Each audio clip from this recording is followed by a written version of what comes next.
Hi, welcome to A Deck Tech. I'm Scott-Vargas here with Jason Chung, and you've got a kind of sweet brew to tell us about today.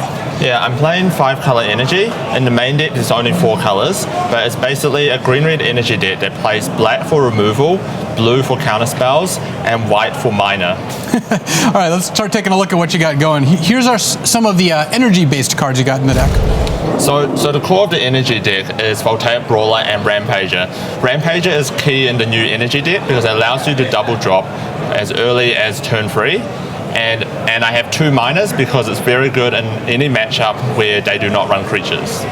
Right, because this is kind of invulnerable to removal thanks to the pay 2 energy to exile it and have it come back. Yeah, the dream hand is to play turn 1 Attune, turn 2 minor. And then you have Greenbelt Rampager, which does a lot of funny things. You can pick it up sometimes, it powers your Voltaic Brawlers, and it's also just a 3/4 for 1 mana. Yep, as you'll see in the rest of the deck, Rampager plays a really big role in crewing my vehicles. Both Heart of Kiran and Caravan gets crewed by Rampager, but I'm able to play Rampager, crew on the stat, return it to my hand, and then crew a second vehicle. All right, let's take a look at what we've got next here. Attunes and Harness Lightnings are the spells that interact with energy. Yeah, so Attune is really important, both for the energy and to grab basic lands as I'm playing many colors. And Harness Lightning has always been one of the go-to removal spells when you're interacting with energy.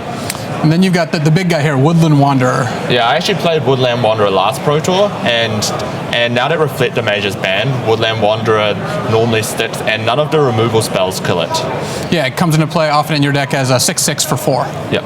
Let's take a look at what's next here. And we've got Scrap Heap Scroungers. This might be one of the other off colors, that not present in the cost, but present in the exile ability.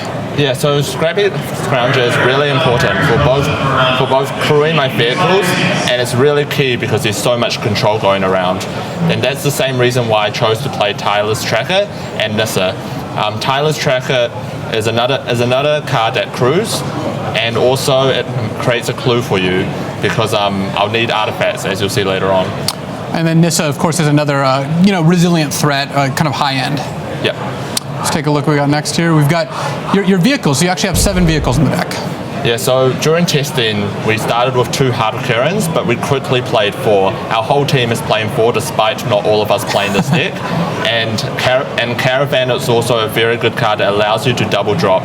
So the deck can play out a lot like Affinity and play out its entire hand really fast, and that's thanks to Caravan. Many turns I'll play Caravan and then play an Elephant that will stick on the board and can also crew my heart. Yeah, and then of course the next turn the Caravan threatens to be a 5/5, so it's like a mana fixer and a threat all in one card. Yep, and every card in my deck is free power. Yeah, and here we've got some interaction. So this is where you're touching black for. You've got the Fatal Push and Unlicensed Disintegration, so 7 removal spells in total. In addition to the 2 Harness Lightning, we believe removal is very important in this format because the 2 biggest decks are green-black and Saheeli combo, and you need removal against both. We chose 4 Unlicensed Disintegration because it's good against every deck, whereas Fatal Push is less good against Validator Cub. But very good at killing Heart of Kiran, as we've seen throughout the tournament. Correct. And then you've got the 1 Blossoming Defense there to kind of trick your opponent. They probably don't expect that. So here are your lands. These all 5 colors represented here, though, as you said, only 4 colors in the main deck. Yep.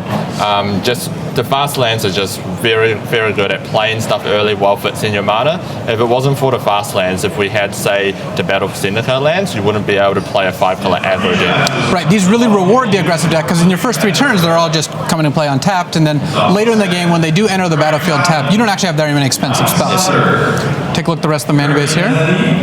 Aether Hub, I think clearly a very important card for your deck. Aether Hub is probably the best card in my deck. It fixes everything, and the energy is really important. And then you've got, so do you not only have 3 of the 5 basics? So main deck, I only run Forest, Mountain, and Swamp, and that's because the Plains is very detrimental. We used to have a Plains, but we actually figured out that we can cast Minor without playing Plains. So even though you have a tune with Aether, you actually chose not to play Plains in your deck. Yep. And then, as you alluded to, the sideboard probably has an island to fuel your blue spells. What matchups do you like with this deck? So the matchups I think is very favorable is the green-black matchup as well as the Saheeli matchup. And I was expecting a lot of control decks because they would try to prey upon green-black and Saheeli. Unfortunately, this deck does not have a very good Mardu vehicles matchup.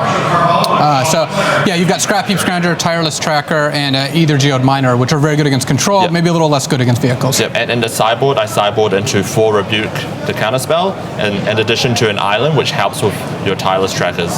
Cool. Awesome deck, Jason. Thanks for talking to us. For Jason Chung, I'm Louis Scott-Vargas.